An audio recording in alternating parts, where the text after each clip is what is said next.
Oke.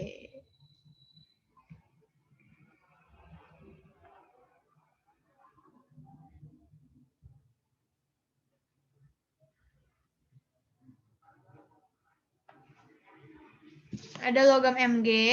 Mg seperti biasa ya, kita konfigurasikan sama kita tentukan elemen valensinya. Oke Aisyah. Nah, terus, ngelag bentar.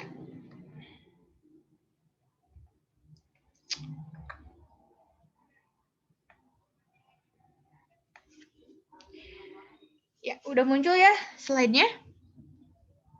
Iya, udah Bu. Oke, ini ada Mg. Mg punya nomor atom 12. Kita konfigurasikan 282, maka elemen valensinya 2. Sini juga sama ya. Misalkan ini sejenis Mg dengan Mg lagi. Nah, untuk Mg, kita gambarkan penggambaran Niels Bohr-nya seperti ini. Jadi di kulit pertama ada 2 elektron, kulit kedua ada 8, sesuai konfigurasinya ya.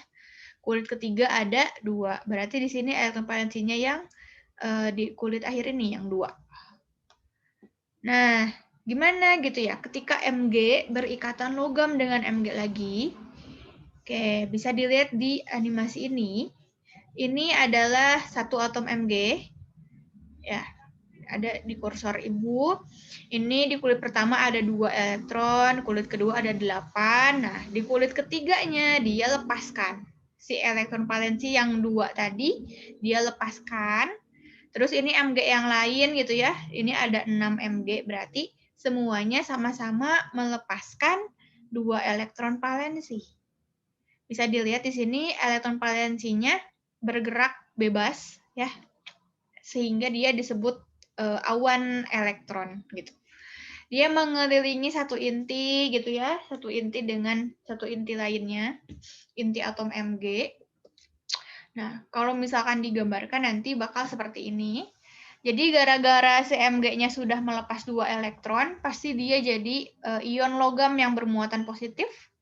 Terus ini ada elektron yang bermuatan negatif, yang bergerak gitu ya, bebas, bergerak secara acak ke bawah, kiri gitu ya, atas, kemanapun. Jadi di sini ada proses pentingnya, elektron-elektron bebas bergerak dari satu inti atom ke inti atom yang lain, itu disebut elektron terdislokalisasi. Terus ada gaya tarikan inti atom-atom logam dengan lautan elektron. Ya, jadi kan tadi inti atomnya positif, lautan elektronnya negatif, karena beda gitu pasti dia tarik-menarik. Beda muatannya pasti tarik-menarik. Ya, itu yang menyebabkan terjadinya ikatan logam. Jadi kalau diurutkan nanti seperti ini. Jadi nanti ada ion-ion positif logam gitu ya di dalam lautan elektron. Lautan elektron terdiri dari elektron valensi. Terus nanti masing-masing elektron valensi dapat bergerak bebas mengelilingi inti atom. Gaya tarikan inti atom dengan lautan elektron menyebabkan terjadinya ikatan logam.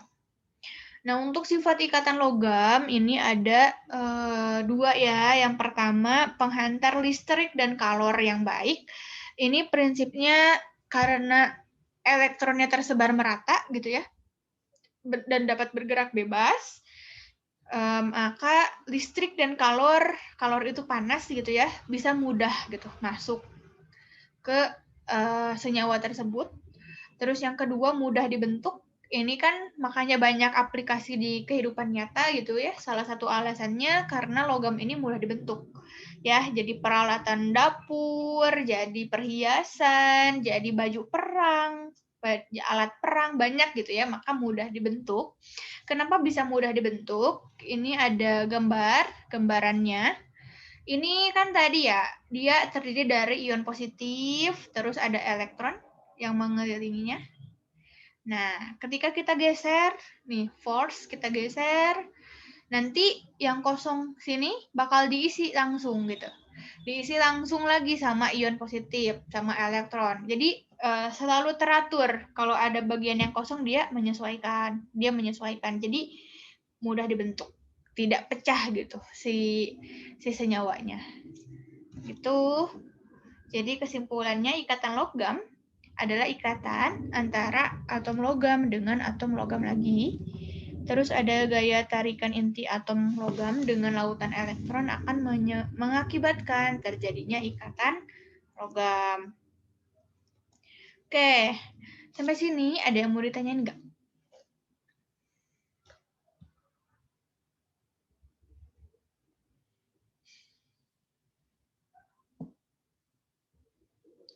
Sambil jalan aja ya. Kalau pas di perjalanan ada yang mau ditanyain, langsung tanyain gitu ya.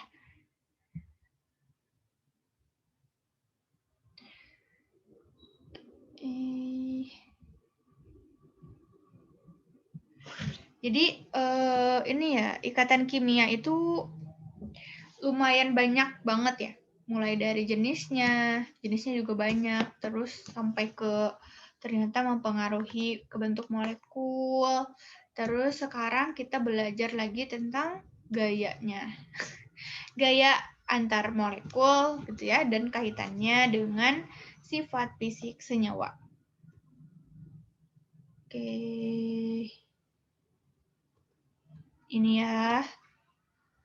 Kalian harus bisa gitu menjelaskan interaksi antar molekul dalam senyawa kovalen, terus bisa membedakan jenis gaya antar molekul berdasarkan sifat kepalan senyawa, terus membedakan titik didih atau titik lebur berdasarkan gaya antar molekul. Coba jawab, pernahkah kalian memasak air di rumah? Pernah. Nah, suka ada yang gosong nggak? Air ada yang gosong nggak? Kapelnya yang gosong. Iya, suka kalau air biasanya suka sampai habis gitu ya. Terus kalau orang tua kelupaan misalkan ya. Oke, pernah ya berarti ya masak air. Kalau nggak pernah itu ini sih sultan banget. Kayaknya nggak pernah menyentuh dapur ya. Oke, ini pernahkah kalian mengukur suhu air pada saat mendidih? Pernah nggak? Enggak. Kalau pernah pakai apa? Salma pernah nggak tadi jawabnya? Enggak. Oke, kalau pernah masa pakai tangan ya? Kan nanti luka tangannya. Mungkin sebenarnya ini ya kalau kalian masuk ke sekolah gitu, bisa nih dilakukan di lab.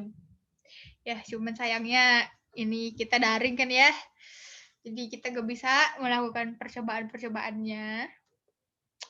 Nah, jadi ibu aja yang jawab. Pernah ya mengukur suhu air pada saat mendidih. Nah, titik didih air menurut teori itu berapa? Ada yang tahu nggak? Ini gampang sih. Normalnya menurut teori. Tebak aja deh.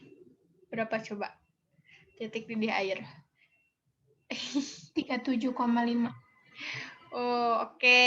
Ya, terima kasih.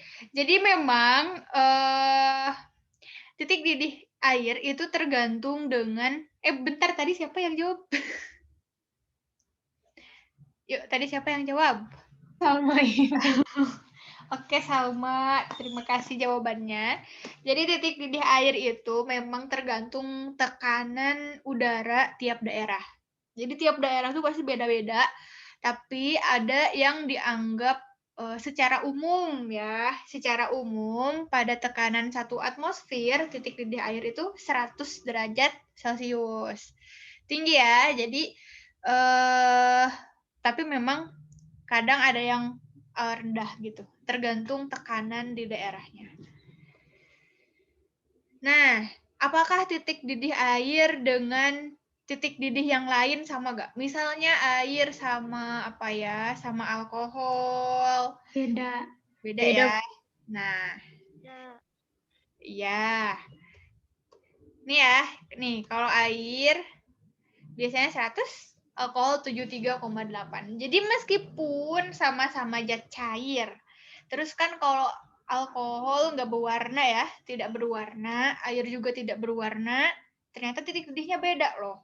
berarti bukan dari situ ya titik didih air itu ditentukan atau titik didih ditentukan. Tapi titik didih itu masuknya gitu ya ditentukannya oleh gaya antar molekul yang ada di dalam zat tersebut. Nah, itu bakalan kita bahas ya. Pengaruhnya seperti apa, terus gayanya ada gaya apa aja. Itu akan kita bahas hari ini. Gaya antar molekul dapat dianalogikan sebagai interaksi sosial antara dua keluarga. Wih. Jadi ya, misal air. Air itu kan H2O. Pasti di dalamnya itu banyak sekali molekul H2O. Jangan dipikir cuma satu molekul loh. Kemarin kan di video yang ikatan kimia tuh udah dibahas ya, di dalam satu roti semakin kecil, banyak banget gitu kan molekul di dalamnya. Nah, kalau molekul air juga sama, bisa jadi itu teh banyak banget molekulnya, ribuan bahkan gitu. Bukan hanya satu molekul air. Nah, berarti di situ ada banyak molekul air kan? Sesama molekul air berinteraksi gitu. Jadi itu yang dinamakan gaya antar molekul. Jadi tiap molekul tuh ternyata berinteraksi juga. Jadi dua keluarga gitu ya. Si air kan punya keluarga H2O, berarti ada 2H sama O gitu. Ketemu lagi sama keluarga H2O lain, berarti H2H sama O gitu. Jadi mereka kedua keluarga ini berinteraksi. Itu yang disebut dengan gaya antar molekul. Jadi gaya antar molekul dapat diartikan sebagai interaksi antara molekul ya. Nah, ada dua secara garis besar. Ada gaya van der Waals sama ikatan hidrogen. Ini van der Waals bukan es krim ya. Ini nama penemunya van der Waals gitu. Jadi dia dicatut lah gitu namanya. Jadi disebutnya gaya van der Waals. Nih, kalau digambarkan peta konsepnya, si gaya van der Waals ini ada 4 lagi. Ya, ada 4 gaya lagi. Ada dipol, dipol induksian, dipol sesaat, sama ion dipol. Ini warna pink. Nah, yang satu lagi ikatan hidrogen. Ikatan hidrogen mah sendirian ya. Dia nggak ada subab-subab lagi gitu. Oke, ini ya. Yang pertama gaya van der Waals adalah gaya interaksi antar molekul yang sangat lemah jika dibandingkan dengan ikatan intramolekul antar atom. Jadi, kalau di dalam molekulnya, di dalam molekul, misal nih H2O, di dalam molekulnya kita kan mengenal ya, oh si H sama O sama-sama ngasih berapa elektron gitu. Itu kan ikatan kovalen gitu yang terjadinya. Jadi di dalam molekulnya terjadi interaksi. Begitupun si molekul tersebut dengan molekul lain, berarti di luarnya dia juga berinteraksi. Nah, kalau misalkan di dalam molekulnya disebut intra gitu ya, intramolekul. Kalau dengan molekul lain disebut antar molekul. Nah, kekuatannya gaya interaksi antar molekul ini lemah gitu ya kalau dibandingkan dengan si intramolekul. Nah, tapi kebagi lagi kan tadi gaya van der Waals itu kebagi lagi 4, dipol-dipol, dipol induksian, dipol sesaat, ion, dipol. Nih, kalau dipol-dipol berarti terjadinya pada molekul polar. Jadi molekul polar ketemu sama molekul polar lagi. Gitu.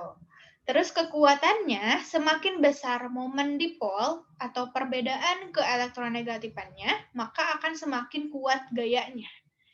Kayak tadi ya, misalkan C sama O kita hitung selisih keelektronegatifannya gitu. Terus misalkan N sama O kita hitung selisih keelektronegatifannya. Yang punya keelektronegatifan besar berarti dia kuat gaya dipol-dipolnya. Contohnya antara molekul HCl. HCl kan polar ya, dia ketemu lagi sama HCl.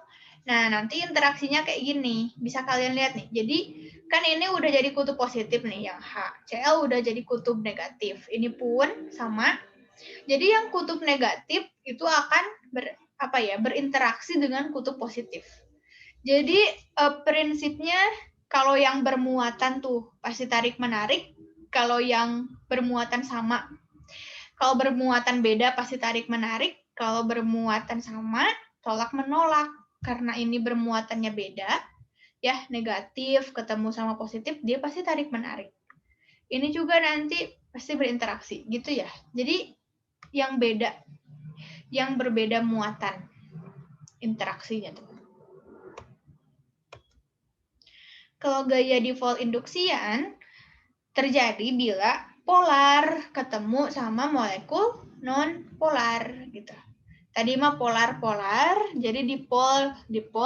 Kalau ini polar ketemu sama non-polar.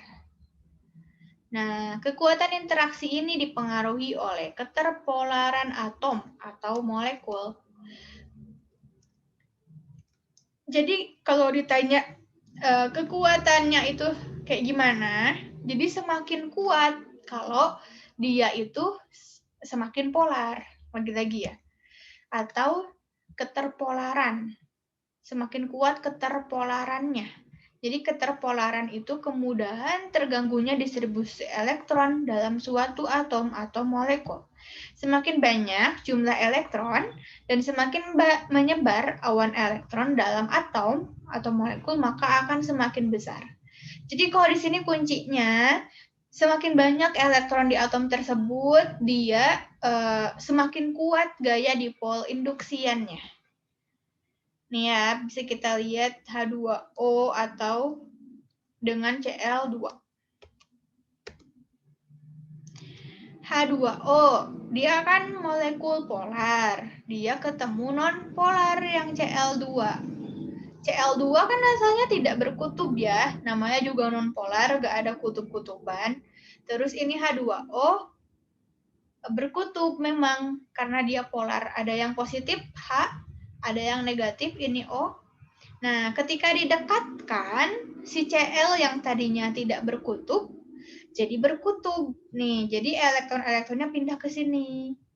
Nah, maka jadi ada kutub negatif di sini. Karena banyak elektron, di sini kutub positif. Nih, nanti berinteraksinya yang berlawanan lagi kan, negatif sama positif.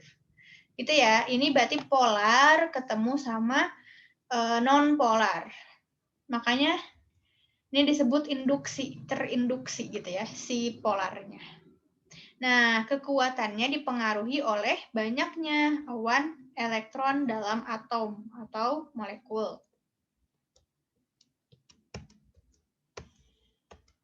Gaya dipol sesaat. Gaya dipol sesaat adalah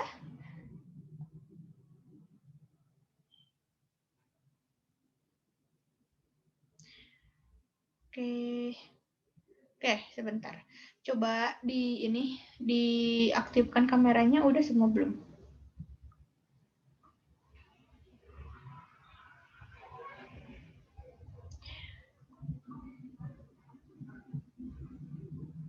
Yuk, yang belum open cam, Sherin, Nisrina, oh udah. Ya, mau dicek katanya sambil dicek, jadi coba diaktifkan ya kameranya ya, yang belum.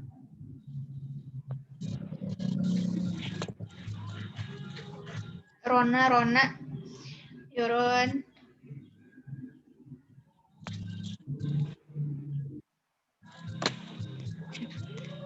Ibu boleh sambil KBM berjalan aja, nggak apa-apa. Terima kasih banyak Ibu waktunya. Iya, Ibu, sama-sama. Oke, Bu. Ya, kita lanjut ya. Jadi ada yang namanya gaya dipol sesaat. Gaya dipol sesaat, gaya interaksi antara molekul nonpolar dengan nonpolar. Jadi ini mah nonpolar ketemu sama nonpolar gitu ya. Nah, gaya ini disebut juga gaya London atau gaya dispersi. Ini lagi-lagi penemunya ya. Penemunya namanya London. Oke. Nah, gaya dipol sesaat ini terjadi pada molekul-molekul termasuk pada molekul-molekul polar. Contohnya interaksi antar molekul I2 atau Cl2. Coba kita lebih lengkapnya Kita lihat di video ya. Bentar. Pokoknya prinsip awal dulu ya. Prinsip awalnya nonpolar ketemu sama nonpolar. Mana ya?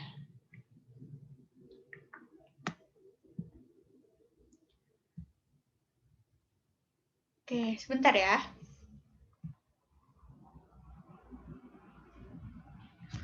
Yo, apakah sudah muncul videonya? Yes, udah Bu. Oke, coba disimak.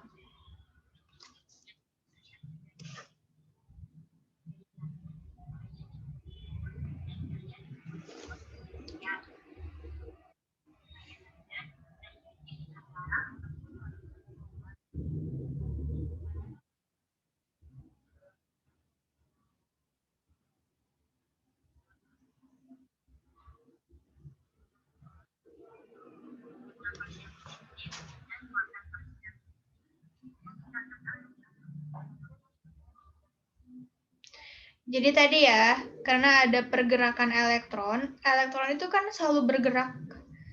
Jadi ada pasti gitu suatu keadaan si elektron itu lebih banyak di daerah mana gitu. Jadi misalkan ini di sebelah sini tuh banyak elektron nih, maka ya dia bakal jadi kutub negatif. Yang kekurangan elektron bakal jadi kutub positif. Berarti ini artinya dia sudah jadi terdipol gitu ya. Ada polar-polaran gitu. Tapi sesaat ya, sesaat. Nah, si molekul yang non-polar tadi ketemu lagi sama molekul non-polar. Cuman ini molekul non-polarnya belum terdipol ya. Sedangkan molekul non-polar yang ini udah terdipol. Dia ketemu nih. Dia bisa menginduksi molekul non-polar lain.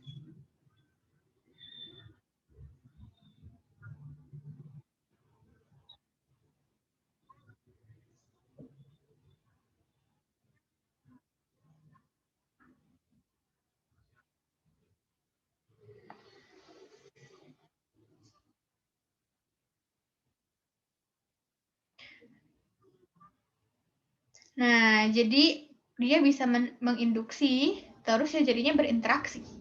Lagi-lagi berinteraksinya yang berlawanan ya, yang kutub negatif sama yang kutub positif. Jadi gaya London terjadi di semua molekul sih, ya. Jadi molekul polar juga mengalaminya. Kenapa? Karena elektron kan terus bergerak, ya, maupun di molekul apapun gitu terus bergerak, pasti ada suatu kemungkinan nantinya si elektron itu lebih banyak di daerah mana, gitu, ya. Itu untuk gaya London.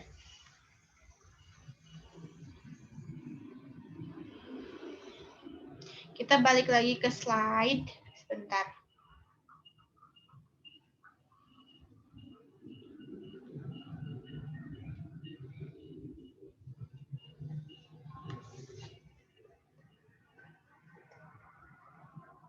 Ini ya, kalau misalkan digambarkan yang tadi di video itu.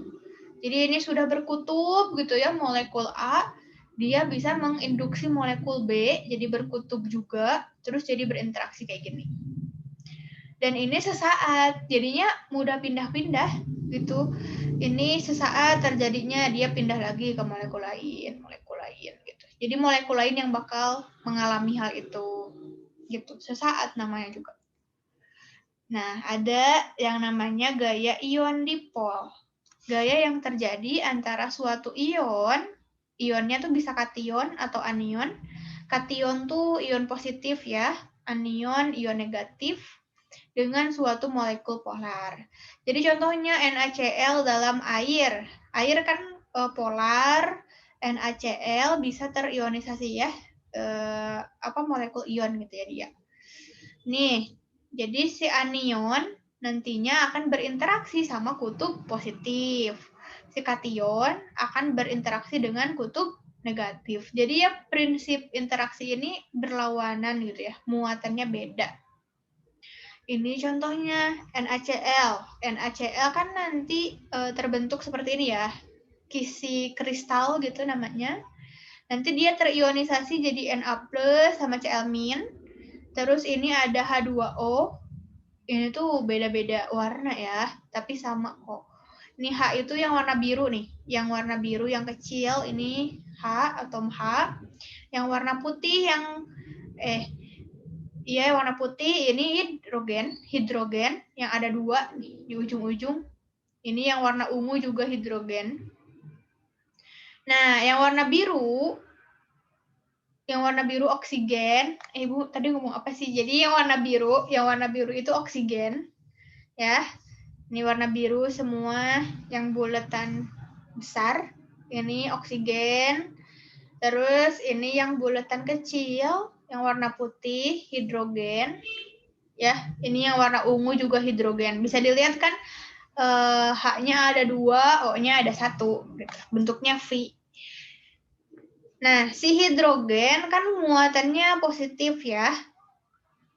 Si oksigen negatif. Nah, nanti ketika berinteraksi sama ion Cl-, yang bakalan maju atau yang bakal menghadapinya itu yang hidrogennya. Nih, bisa dilihat hidrogennya di depan gitu. Karena tadi prinsipnya berlawanan. Kan hidrogen kutub positif pasti ketemunya sama yang negatif. Terus ini Na+. Na+ di sini yang menghadapinya adalah si oksigen. Nih, oksigen yang majunya ya, yang di depannya. Yaitu gara-gara oksigen bermuatan negatif gitu. Ya, jadi itu untuk interaksi ion dipol. Sampai sini ada yang mau ditanyain nggak?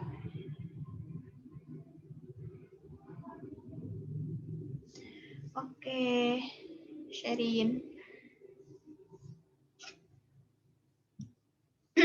Kita lanjut dulu kali ya. Nge-lag lagi bentar ya.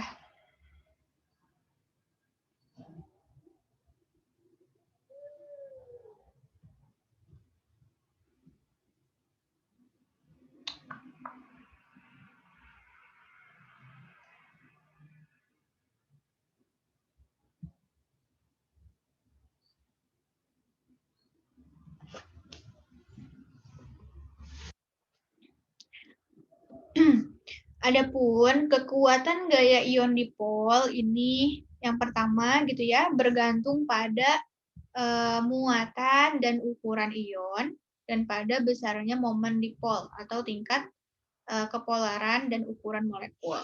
Jadi ini kan antara molekul ion dengan molekul polar gitu ya.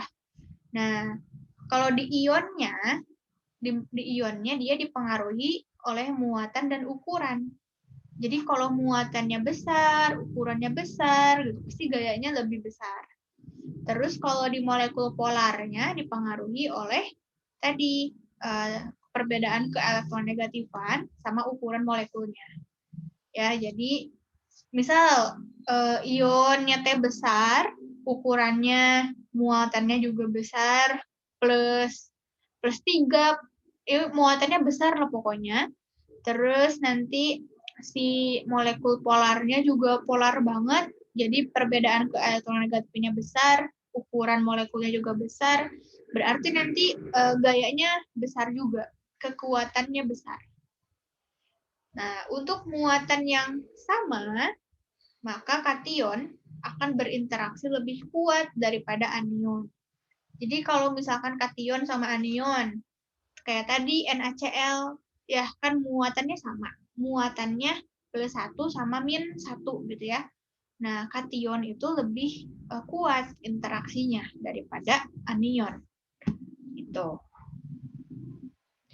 Ini, kekuatan-kekuatan ini bakal berpengaruh ke sifat fisik. Ya. Sifat fisik yang kita bahas di sini adalah titik didih dan titik lembur. Ya, pengertiannya dulu, titik didih adalah suhu di mana suatu zat mendidih. Ya, perubahan lah gitu ya, perubahan dari zat cair jadi gas. Titik lebur adalah suhu di mana zat padat melebur. Melebur itu sama kayak meleleh gitu ya. Kayak kalian misalkan melelehkan garam, berarti padatan garam, misalnya dibakar gitu ya, berarti nanti bakalan meleleh dianya. Jadi wujud awalnya adalah padatan. Wujud awalnya padatan. Kalau di mendidih mah kan wujud awalnya cairan biasanya. Nah, titik didih dan titik lebur dipengaruhi oleh gaya antar molekul. Tapi sebelum ke situ ada yang namanya faktor yang mempengaruhi kekuatan gaya van der Waals. Ini yang tadi ya udah sedikit kita bahas nih. Ada ukuran molekul. Jadi kalau molekulnya besar, dia akan mudah mengalami dipol sesaat sebab elektron-elektronnya jauh dari inti. Gitu. Berarti semakin besar massa rumus suatu molekul, maka akan semakin tinggi titik didih dan titik leburnya. Ya, karena kuat interaksinya. Nih, kalau kalian lihat di sini ada golongan halogen. F2, Cl2, Br2, I2. Kalau misalkan di tabel periodik, ini tuh satu periode ya, satu golongan, FCl, satu golongan, FCl, Bri. Dan dalam satu golongan ini, nomor atomnya makin naik. Kalau nomor atomnya makin naik, maka massa atomnya juga makin naik, gitu ya. Massa atomnya makin naik, apalagi ini sudah jadi molekul. Jadi F ketemu sama F lagi, Cl ketemu sama Cl, jadi kita massanya dikali 2 gitu ya. Br ketemu Br, I sama I. Jadi semakin F ke I itu semakin besar pasti massanya, karena nomor atomnya juga makin besar.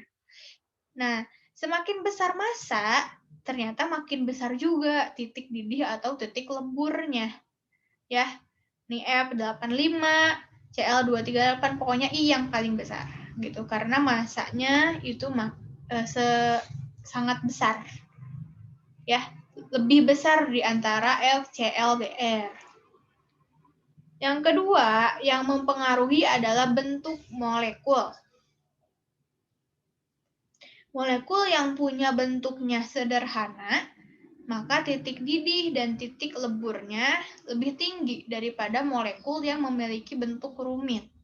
Alasannya, gara-gara semakin dekat jarak antar molekul, maka semakin kuat gaya antar molekul. Jadi kalau bentuknya sederhana, molekul-molekulnya akan lebih dekat gitu jaraknya. Maka interaksinya ya makin kuat. Maka titik didih dan titik leburnya tinggi. Sedangkan kalau rumit, makin jauh gitu ya si jarak antar molekul, maka titik didihnya lebih kecil. Nih ya, ini contohnya. Ada N-butana sama metil propana. N-butana tuh lurus, kayak gini aja lurus. Dia itu titik lelehnya 134.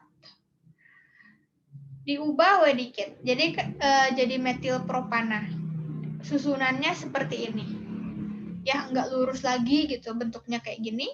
Titik lelehnya berubah jadi 114. Gitu. Padahal sama, kedua senyawa ini tuh sama.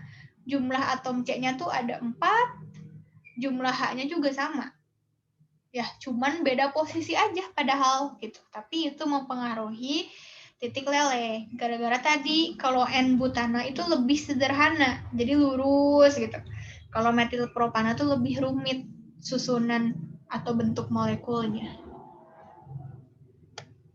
Yang kedua, ikatan hidrogen adalah gaya tarik-menarik dipol-dipol dengan kekuatan besar. Ikatan ini terjadi jika molekul polar mengandung satu atom hidrogen terikat pada atom yang sangat elektronegatif seperti F, O, dan N. Oke, ini. Kalau ikatan hidrogen itu ya pasti ikatan antara atom hidrogen, ya namanya juga hidrogen. Atom hidrogen dengan atom F, O, dan N, gitu ya. Coba kita lihat contoh. Nah, ini kan H sama O. Cuman di sini ada syarat. Syaratnya apa?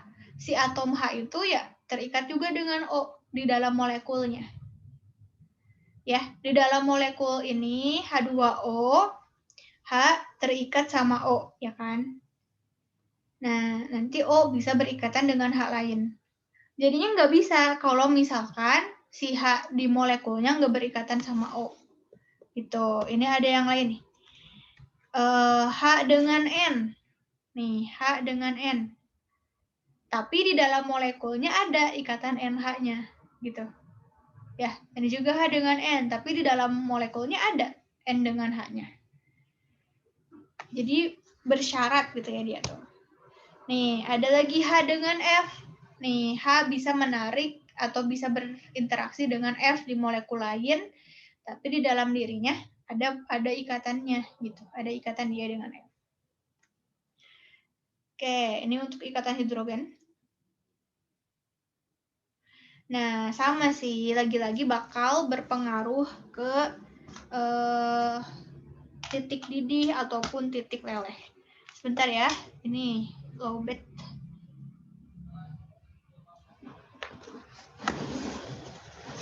Sebentar. Nah, ini ada dalam satu golongan 4A. Jadi kalau golongan 4A kan C, Si, Ge, Sn, misalnya mereka berikatan dengan hidrogen gitu ya. Nah, dalam satu golongan, si CH4 itu punya titik didih yang sangat kecil, paling kecil gitu ya. Paling kecil, ini kan besar, meskipun minus. Ini tuh dipengaruhi karena massa molekul tadi. Si, Ge, Sn pasti besar gitu nomor atomnya daripada C, maka dia massa molekulnya juga besar. Nah, dia punya titik didih yang seperti ini gitu. Tapi CH4 karena dia massa molekulnya kecil, ya maka titik didihnya juga kecil. Besar, ya gitu. Kecil apa besar coba ini kalau dibandingkan dengan yang lain? Dengan Si, Ge, Sn kecil ya. Jadi kalau minus itu berlawanan kan? Misal ada minus 1 sama minus 100. Besaran mana coba? minus 1. Iya. Minus 1. Bener. Jadi ini 164. Berarti paling kecil kan titik didihnya. Gara-gara massa molekulnya ya paling kecil untuk CH4 daripada Si, Ge, Sn. Nah, coba kita bandingkan nih di golongan 5. Di golongan 5, yang paling kecil siapa? Senyawa atau molekul apa? pH3. pH3. Yang paling kecil. pH3. pH3 ya. Padahal kalau dibandingkan sama NH3, pasti massa molekulnya lebih kecil NH3 loh. Gitu. Kenapa bisa kayak gitu? Nah, terus ini juga H2O. Ini kan satu golongan nih. H2S, H2Se, H2Te, ternyata titik didih air paling besar. Padahal massa molekulnya pasti paling kecil. Gitu ya. Terus ini juga ada HF. HF juga sama. Yang lainnya negatif, dia positif. Padahal massa molekulnya bisa jadi yang paling kecil loh HF. Nah untuk kasus NH3, H2O sama HF, gara-gara tadi ada ikatan hidrogen ya. Jadi kalau NH3 ketemu sama NH3 lagi, dia akan punya ikatan hidrogen. Nah, ikatan hidrogen itu lebih kuat daripada ikatan atau daripada gaya van der Waals ya. Jadi titik didihnya ya makin tinggi gitu. Karena sulit untuk diputuskan. Ya kan?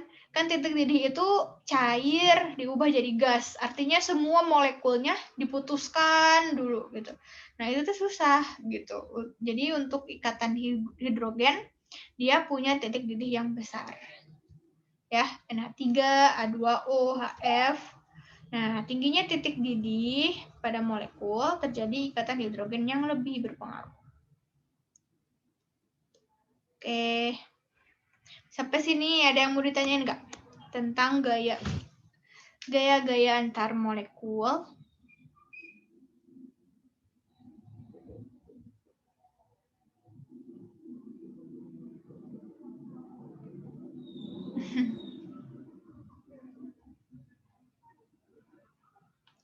Oke, kalau nggak ada,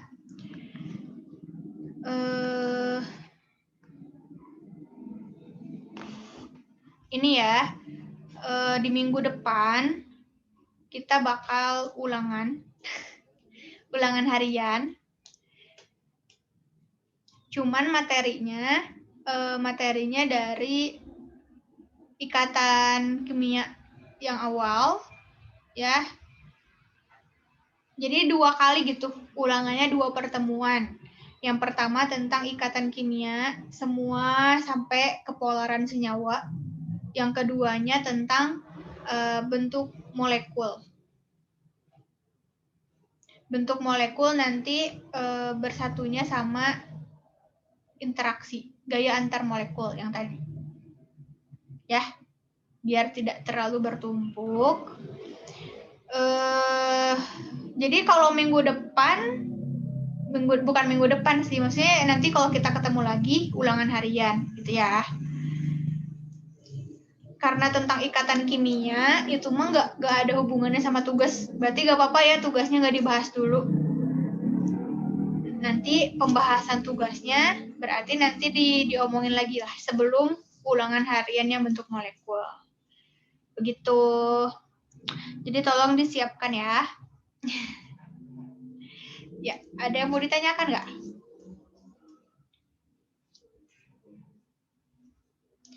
Ya, kalau mau latihan soal bisa dari modul ya. Ataupun nggak akan beda jauh sih sama tugas-tugas yang dikasih lah. Gitu. Kalau misalkan nggak ada yang ditanyakan, kita ucapkan hamdalah bersama-sama.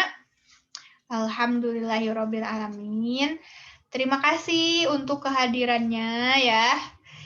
Mohon maaf atas segala kekurangan dan kesalahan. Assalamualaikum warahmatullahi wabarakatuh. Waalaikumsalam warahmatullahi wabarakatuh. Terima kasih, Ibu. Sama-sama. Ibu izin ya, izin